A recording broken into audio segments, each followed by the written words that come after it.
And that was the national anthem. The president's getting the full compliments. Again, when the vice president arrived, we saw that he was given an abridged version of that. Captain, you explained that usually that's what happens. Yes. The president is always entering the pledge now. To be faithful and loyal to Ghana, my motherland. I pledge myself to the service of Ghana with all my strength and with all my heart. I promise to hold in high esteem our heritage won for us through the blood and toil of our fathers. And I pledge myself in all things to uphold and defend the good name of Ghana. So help me God.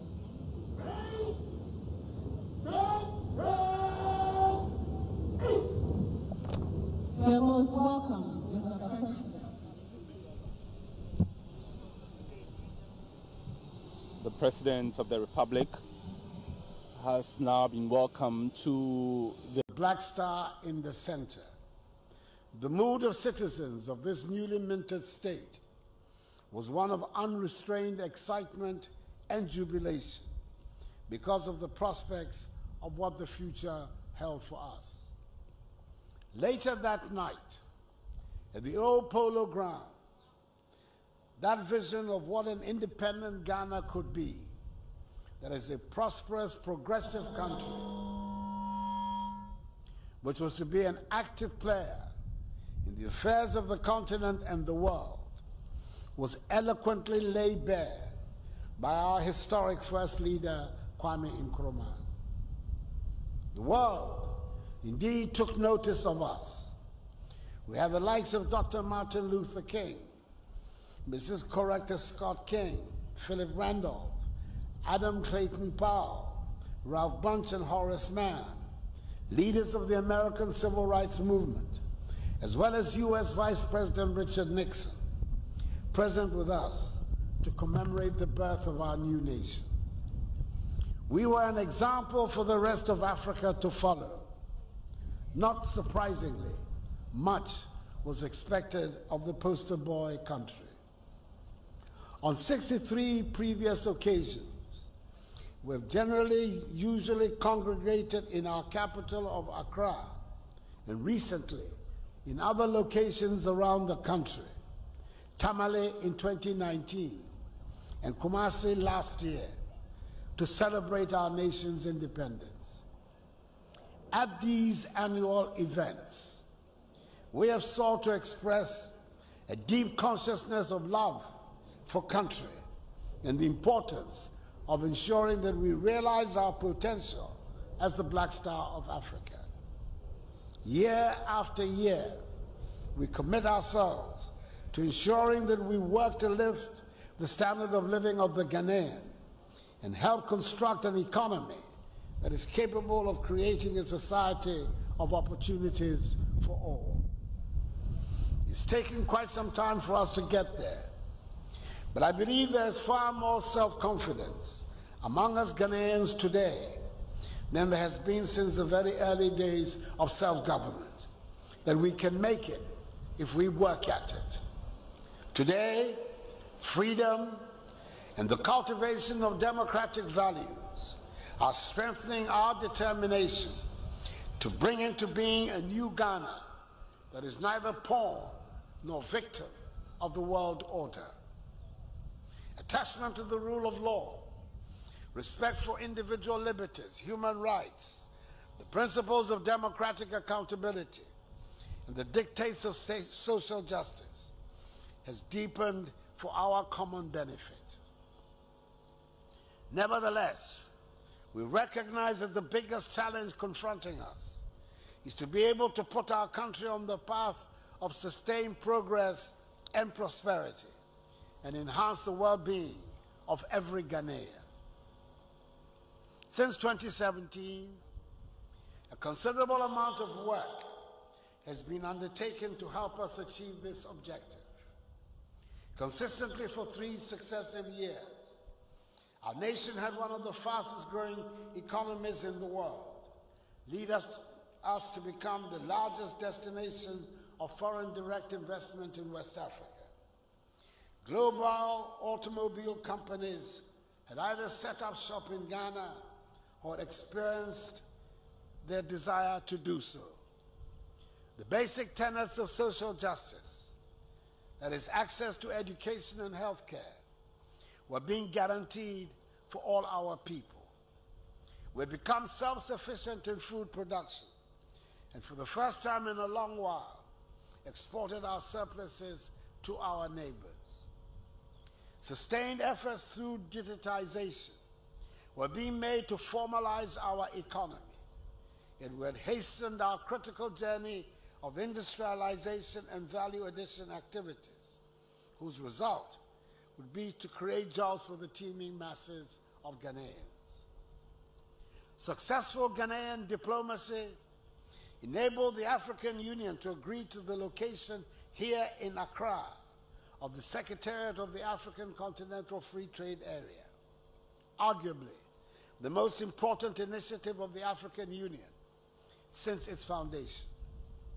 This is the first time since independence that we've had the privilege of playing host to a major Pan-African institution.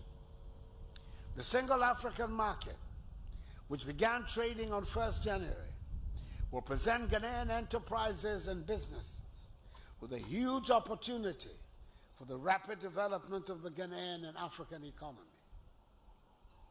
When the global pandemic of COVID-19 struck, it derailed our progress and wreaked havoc on all aspects of national life.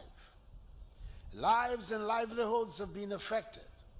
The economy has suffered, and government has had to cushion households and businesses from the effects of the virus. If any more evidence were needed of the impact of COVID-19, the fact that this, the 64th Independence Day celebration, has had to be cancelled and substituted with essentially a virtual celebration is one of them. Collectively, my fellow Ghanaians, we all work to ensure a relatively favorable situation with respect to the virus when it first broke out. And as much as our active case count has recently risen, I appeal to all of you to help ensure its decline. We did that before, and we can do it again. Yes, the first vaccines have arrived in the country, and they have begun to be deployed. And I appeal passionately to each one of you to take the vaccine when it is your turn. But however, we cannot afford to let go of the enhanced hygiene and mask-wearing protocols which should define our way of living. These protocols have not only helped in the fight against COVID-19, but have also helped ensure that cholera, for example, is no longer a health concern. If we are to be successful in building a resilient Ghana, capable of withstanding in future external shocks such as COVID-19, then we must all put our shoulders to the wheel. Already, government has taken steps to revitalize and transform the economy, a process which is hinged on the 100 billion CD Ghana Cares Obatampa program, the linchpin of our drive towards the rapid industrial transformation of our economy, our main national priority. The Minister for Finance will this month, God willing, provide to Parliament further details on the measures to be taken to spur on the process of economic recovery. A year from now, the benefits of economic recovery will begin to show. A year from now, our quest to move Ghana to a situation beyond aid will be accelerated and our self-reliance enhanced. A year from today, we should regain our pride of place as one of the fastest growing economies not only in Africa, but also in the world. A year from now, we should be processing more and more of our raw materials to help create jobs for the millions of Ghanaian youth. A A year from now, more and more of Ghanaian children should be having access to education. A year from now, every district and region should have a hospital where residents will be able to have decent, affordable health care. Fellow Ghanaians, this is not beyond us. If we put our hearts and minds to it, we, who were the first to gain our independence in colonial Africa, can make it and protect our heritage and environment. Let us not allow our energies to be sapped by either the failures of the past or the challenges of today. Let us embrace today's challenges as opportunities for a brighter future. Let us redefine our sense of national responsibility and remove any doubt some may continue to have about our ability to manage our own affairs. Let us devote ourselves to the freedom and welfare of Mother Ghana. Albeit an arduous task, I'm confident that with dedication, hard work, honesty, and integrity, we can fulfill the dreams and aspirations of the founding fathers of our nation, who envisaged us to be a dynamic, progressive, prosperous, and united nation. A nation that under God, in J.B. Dankwa's immortal words, cherished its ancient freedom. We must all step up and play significant roles in the development of Ghana, our motherland. Let us bequeath to our children, their children and generations unborn, a nation of hope and opportunity, not one of despair and retrogression. With God on our side, we can unleash our considerable energies and make our own unique contribution to the growth of world civilization. Happy 64th Day Independence celebration to all of us, and may God bless us all and our homeland Ghana and make her great and strong. I thank you for your attention.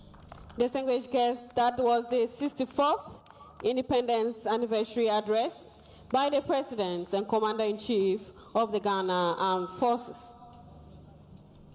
The President of the Republic, Commander-in-Chief of the Ghana Armed